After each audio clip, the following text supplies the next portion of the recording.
This is the Olympus 45mm f1.8 premium prime lens, which sounds like a mouthful, but what it actually means, it's not one of Olympus's pro lens, it's one of their, what you could call their value range. This lens was released in about 2010, 2011, and being 45mm, it means it's a 90mm full frame, so it's effectively a portrait lens. And I bought this lens about 9 months ago because I was asked to do a family wedding and I needed a portrait lens. So I bought this lens and it worked really, really well. The pictures I've got of the wedding were fantastic, in my view at least. Sadly, I can't show you those pictures because of course they're all personal, but I was really, really pleased with the quality and how this lens performed. When I bought this lens, as I said, about 9 months ago, it cost me £120. Which I know isn't cheap, but it's a lot cheaper than some lenses are.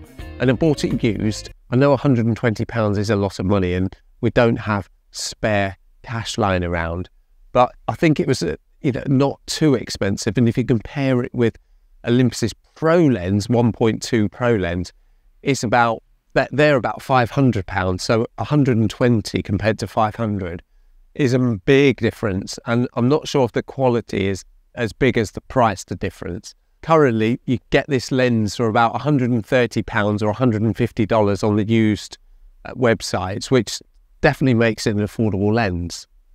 So since I've owned this lens, I haven't really used it a lot. Obviously, I used it for the wedding. I've taken quite a few snaps of family and friends, and I've got some really, really nice pictures, lovely soft background pictures with this lens, great for portraits. And I've also used it occasionally here, there and everywhere. And as I said, I haven't used it that much. And it's just a lens that sits in my bag. It just sits in my bag and it's in there. It's so small, it's super tiny. And it's about, I think it's 56 by 46mm. It's just roughly 2 inches.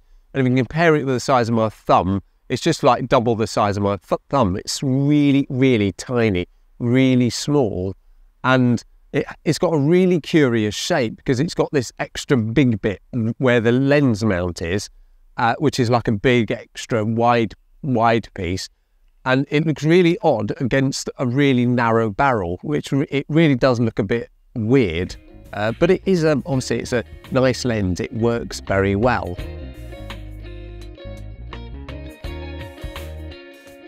But because of obviously the 45mm range, I am slightly limited on this image. But I've gone for a picture of just this doorway right in the middle of the frame. It's got this nice light there, which is fantastic. I've gone for f4 and 1/40 per second. So I'm just going to take this now. If I get the focus right in the middle, it's perfect. That looks really good.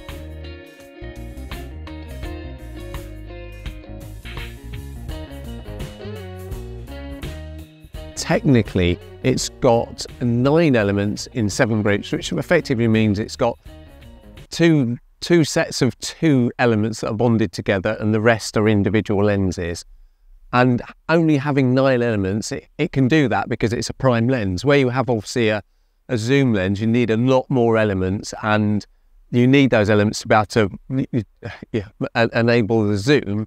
Well, of course, because this isn't a zoom lens, the elements are fixed apart from the focusing, and that's the reason why you get such a fast lens. Being f1.8 in Olympus world or in a Micro Four Thirds world, that's a fast lens, and that's because it's a prime lens. It's got so few elements and none of them are moving. It only weighs 116 grams. It's super, super light, and I've been using it mainly on my Olympus EM1 Mark II. And because of its size and its shape, it looks really, really odd. It looks like my 17mm lens that looks too small for the camera. But in it, I don't really mind whether it looks big or small, because we all know that beauty isn't everything. And if it's functional, that's what you want. It's got a metal construction and it's covered with a plastic body. Its minimum focusing distance is 50 centimeters or 18 inches, so it doesn't focus very well at close range, and because of that you can't really call it a macro lens because of its focusing distance.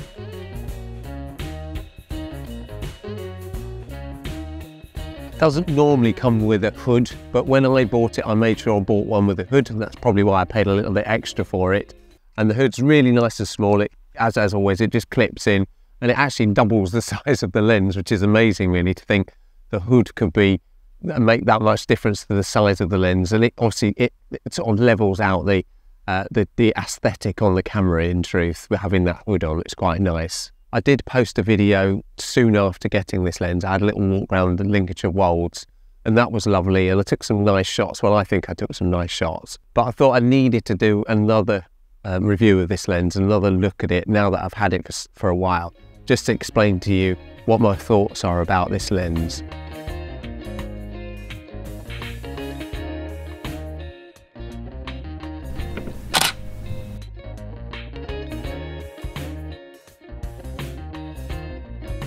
Being in Olympus's premium range, it doesn't have a manual focus clutch like the Pro lenses have. Although saying that, my 17mm premium lens does have a clutch, so it is probably not a correct statement, but it is really sharp, and I think, for me at least, it's the sharpest tool in the box. It's definitely my sharpest lens, and I've got the 12-40 Pro lens, and I think this is sharper. So this is the sharpest lens I have. And not only is it sharp, but it autofocuses really quickly. And it really belies, the shape of it belies all that, because you look at it, shape and size, and think, that's a toy lens, it can't be that good. But it really is that good. I'm currently at Lincoln Cathedral, and what I plan to do is take a few shots with this lens around Lincoln Cathedral to try to pick out some details of the cathedral itself, and hopefully show you just how sharp this lens is, and hopefully help you to decide if this is a lens that would suit you and suit your photography.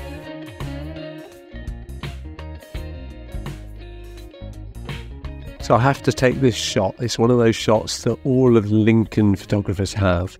Obviously, it's got this skull with these pound signs on it, and it's quite a modern sculpture on the cathedral. Interesting, you may already know this, but the pound sign is actually the shape of an L with a line through the centre of it, much like the dollar sign is an S with a line, and a yen is a Y with a line through it. And over the years, it's had all these sorts of loops, and these days it looks much more like an E than an L. And the L in the pound sign is the Latin word for pound, which is libra, and that's why we have an L, because we use the L for pound. It's a pound, obviously a pound of weight in silver is the pound, the sign we use for the pound, and that's what that L is, or that's the shape of the pound sign. You may or may not know that, but you do now. So I'm going to take this shot. I've got for, I'll just make sure it's focused right on the button. I've gone for f4 again, because that seems to be the sweet spot of this lens as far as I sort of know, and it works really well for me. And I've gone 1/4 of a second, and that's simple as that. It's a really low light here because I'm in the sort of in the middle of in by the wall of the cathedral, and the light's just coming on now. So the light's giving it a nice orange glow behind it. So I'll take this shot now. We can have a look at that. There you are. Simple as that. There's nothing special about this. Maybe these lines draw your eye down. I may well put him on the third. Yeah, I'll do that, and then I'll make your eye draw down to his eye sockets. I think that's probably a slightly nicer image. I'll just slow that down a bit as well. Make sure I focus on the face, on the skull. One more across. There you go. Perfect. On his nose.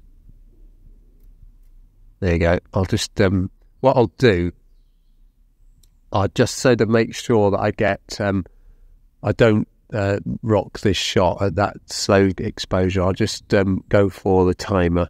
So I'll just go for this 2-second timer, 2-second timer there, and I'll just put that back on, and we can have a look at that shot with the timer on. So much nicer than the Canon or the Nikon cameras I have, because the timer works really well. Brilliant.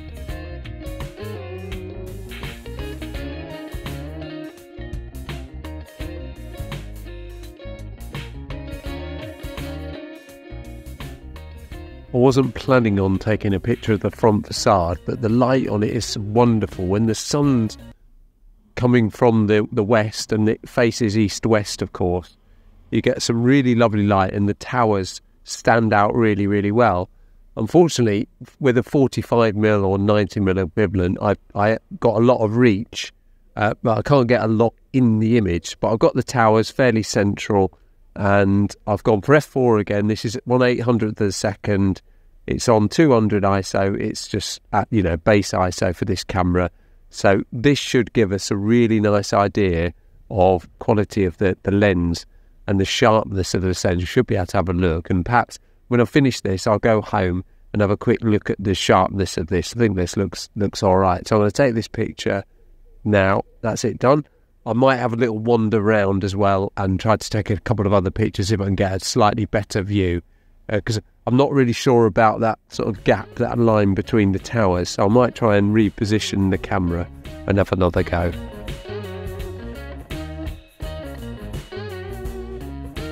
Thank you very much for watching. I hope this video has given you the information or the confidence you need to decide if this lens is the right lens for you.